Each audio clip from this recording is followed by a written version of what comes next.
sabi dyan, pabalik-balik si David sa kampo para maghatid ng pagkain at kumustahin ang sitwasyon sa tira. At isang araw, inutusan ni David na maghatid ng grocery ulit sa kampo at para na rin kumustahin ang kanyang tatlong kapatid. At habang kinukumusta niya doon sa kampo, muli na namang lumabas si Goliath at muling naghamon. At ano nangyari? Yung mga tao, siguro doon sa laban noong unang panahon, pag may laban, meron. Dito sa atin, ngayon sa Iraq versus Israel. Talagang gusto nila umuwi. Pero dito, si David at yung mga tao doon, mga Israelita, siguro nanonood ng laban. Tapos paglabas ni Goliath, takbuhan sila. Imagine niyo yung picture ng nakakatawa. No, tapos pag umalis naman si Goliath, balik naman manood ulit. So, ganun po ang nangyari. But, natinag ba si David? Tumakbo ba si David? Hindi siya tumakbo, siya ay nanatili, no? Si David ay matapang, nanatili at nanandigan para sa Diyos, hindi para sa gantimpala. No? So, nagtanong siya sa mga tao, ano daw yung gantimpala? So, sabi ng mga tao, yun, yung narinig ko yun na yun. Sabi niya, at sino ba itong paganong ito na lumalait sa hukbo ng Diyos? Yung mga pagano, sila yung tinatawag natin hindi kulit, no? Uncircumcised. Kaya sa ibang translation, sino ba yung uncircumcised na yan na pumahamon sa hukbo ng Diyos? So, matapang, nanatili siya, hindi siya tumakbo. At ano nangyari? Nakarating ito kay Saul, yung katapangan ni David ay nakarating kay Saul. Kaya pinatawag niya si David. At pagdating doon kay Saul, sinabi ni David, dapat wala po ni isa man sa atin na dapat panghinaan ng loob dahil lang sa uncircumcised niya. Sa Pilisteo yun. Ako na po na inyong lingkod ang magkipaglaban sa kanya. Sabi ni Saul, hindi mo kaya yan kasi ang laki, tapos grabe na experience, tapos ikaw, bata ka pa. Pero sumagot si David, matagal na po akong nagbabantay ng mga tupa ng aking ama, kung may leon o oso, natatangay sa tupa, tinutugis ko po ito. Tapos sa 36, nagawa ko po ito sa leon at oso at gagawin ko ito sa Pilisteo na hindi nakakilala sa Diyos.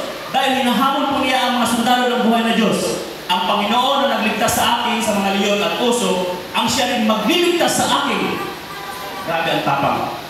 Sa kamay ng Pilisteo yun. So, napansin niyo ba? Based on our observation, sa aking observation, si David ay komportable. At parang gusto ng problema. Kayo, gusto niyo ng problema? Gusto niyo ba ng problema? Hindi. Nandiyan ang ating kuhan. Hindi. Pero si David dito, parang komportable, parang gusto niya ng problema. No? Bakit ko po nasabi? Based on my observation. Komportable si David na magpabalik-balik sa lugar ng labanan. Saan ka nakita ngayon na habang nagiging may palakad-lagan, taro pa rito? No? Hindi man lang niya inisip na pwede siya madama, natamaan ng mga anong tawag? Anak. Saan ka nakita na habang nasa labanan, makipagkumustahan? No? Habang kaharap mo si problema, si higanting problema, komportable ka pa rin makipagkumustahan sa iba, makipagkwentuhan sa iba. Sa atin, tayo po ba, kahit may mga Goliath, problema sa buhay, nagagawa pa ba natin pumunta sa church, sa mga kapatira para makipagkumustahan? Para makipagkwentuhan? O nilalayot natin? Kasi yan talagang kuha ng tao na imbis na humugot ng lakas doon sa church, sa Panginoon, ay nilalayo nila yung kanilang sarili sa church. Gusto nilang magsolo, gusto nilang pumunta sa patay sindi. No? So, yan po. Ikatlo, observation, nakapagsalita pa rin siya ng positibong pananaw.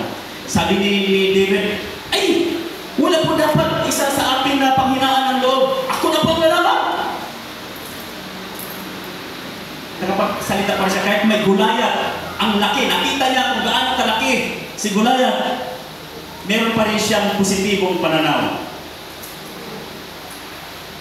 Kilala niyo ba kung sino ang author or writer ng song na "It is well with my soul"?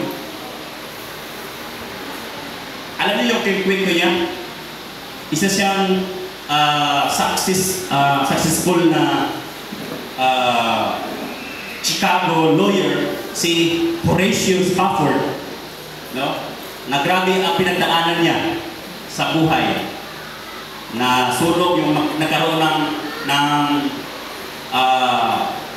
sunog sa Chicago, na nadama yung business niya. Then later on, yung anak niya na lalaki, 4 years old na lalaki, namatay sa isang sakit. Tapos yung